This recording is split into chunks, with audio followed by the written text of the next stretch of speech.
Welcome to the Philly Fest lineup interviews. I have here with me, and I'm very glad and happy to introduce Mr. Izzy. He's our singer and performer for our festival here. So I have a few questions for Izzy. I'd like you to know Izzy's very special because he is actually one of our performers who is not a Philly native. So because you are not a Philly native, how do you think specifically Maryland or the style from where you're from could contribute to the very established Philly culture, the very established Philly feel? That's a good question. First, I want to say thank you for having me here. Second, I want to give glory and honor to God for just being here in the first place. Your question of how will my like native being from Maryland help affect, Philly? Which is a really good question. I think where I'm from, like Maryland's called like Little America because there's so many things to it, and like you never really know what you're getting from Maryland. And I feel like I have a bit of that in my music. So for how Philly is, maybe there's a bit of Philly in my music that I don't even know is there. I know that's a little pretentious to say, maybe. No. But I've always built what I've made on the idea that it could be for anybody, anywhere. So I just love making what I make. So whoever, wherever that could listen to it could just listen to it. Okay, so hearing that, obviously you're from Maryland. Who are some of your prime influences or some of the people that motivate you to be a performer? Some of the people that motivated me the most from a jump, one is Luther Vandross. My favorite live album of all time was Radio City, 2003. Like, I remember when my dad first put that on, and the first song that I heard was "A House Is Not a Home." You just hear him going by them. Oh, yeah. And it's just like the way he could captivate an audience, not moving much, just singing. Him is one. I'm a really big fan of John Mayer. I really love his guitar playing, the lyrics that he makes. Gravity. Yeah, and he's my favorite artist, and his ability to hold the suspense with his guitar playing, with the crowd. I've always loved any musician, any artist that can get in front of a stage and, not just rock the show, but create a story with what's going on. And that's what I look to do at the Philly Fest, but more so in my career. Okay, perfect. Well, I kind of love that. So you're very passionate. You love to capture the audience. So with that being said, let's kind of move on to your music scene. Your new album, Sabrina, is out now, correct? So there's a lot of passion, it seems, about in a lot of the songs. There are a lot of creativity. Who or what are some of the muses that you might have contributed to write that song, if you're willing to share? Of course, if you're willing to share. Or what are some of the themes that you would prefer that the audience take from what they listen? I got a lot of love for the muses. We don't speak anymore. That's fine. That's life. Okay. I gave a blanket statement the first time I was talking about the album. I said it's about situationships.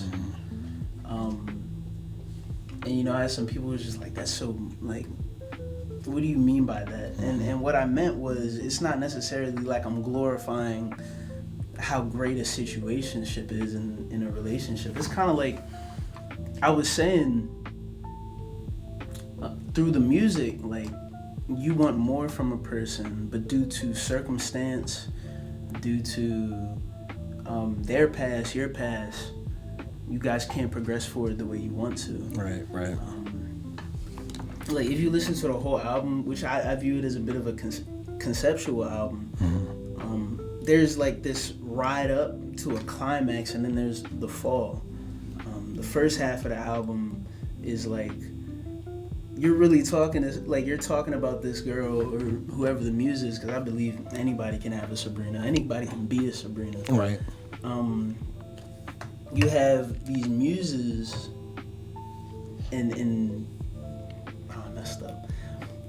the first half of the album is really the idea that, you know it's not a good idea, right? But you still want to do it, and you know it's not going to work. You're giving all the signs, you see all the red flags, but you're ignoring it. And then you have that moment where you know it's good, and then the fall is like you're too deep in it to turn back and act like it never happened. And so the only thing you can do is move forward and progress through all the pain, and you hope you come out on the other end with some sense of like grace or mercy, right, from the situation. So would you say your message to the audience is to move forward when in doubt, from Absolutely. that? Okay. I say that I'm 21. Mm-hmm. I think all of us little too young to get it right. Like, I have a song on it that's literally called "Let's Do It All Wrong." Mm-hmm. Like, great song, by the way. Thanks. We're just too young to try and be right now. So why have it all together? Why have what you want immediately? Like, go through the heartbreak, go through the heartache. That makes the best art and makes us more authentic. It builds character, so to speak. So a lot of people, speaking to audiences, connecting to an artist, they try to find themselves in their music, right? Find themselves into being able to relate. But sometimes people are able to go beyond that and relate to the person. Obviously, you talk very passionately. You want people to care as much as it seems you may have, right? What are some things, just messages you want people to, or audiences, someone watching, someone who may not have heard your music, or something you would like to give, something from you that's about you, that says a statement maybe, that just personifies Izzy? That's a good question. I'm going to have to think about that for a second. No, take your time. I'm thinking of all the things that I've said to people. I remember I was having a conversation with a friend recently about the question, who am I? And it's like a hard question. It's a hard question to answer. It is. Saying what's the one statement that I want to give to the world of who I am? Say, who are you right now? Who am I right now? Not all of Izzy. We don't need to know Izzy's past. Who is Izzy right now? Who is Izzy trying to become? I've been feeling like a rock star. That's what I like to hear. All right. I've been feeling like a rock star, and it's great. I dropped that video for the Resistance, and that got a pretty good pop, especially from people in my hometown.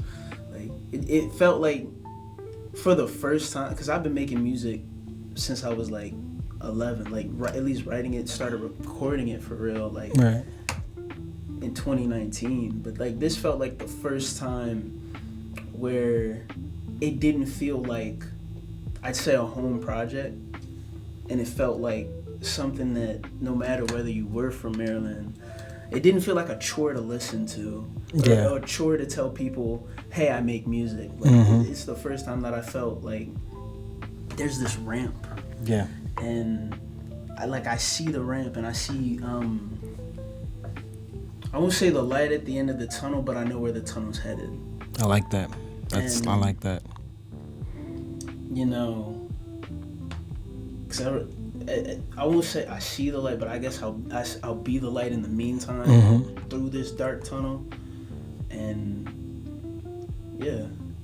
Don't drop any lyrics by accident now. Don't spill something in the future, all right? I have friends that always say I speak sort of philosophical. You do, yeah. So, it helps with the lyrics. I bet. So I'll wrap things up here. We'll go with our last question. What is something you want to take away from Philly Fest, from this event, from the audience, from anything going on in this event?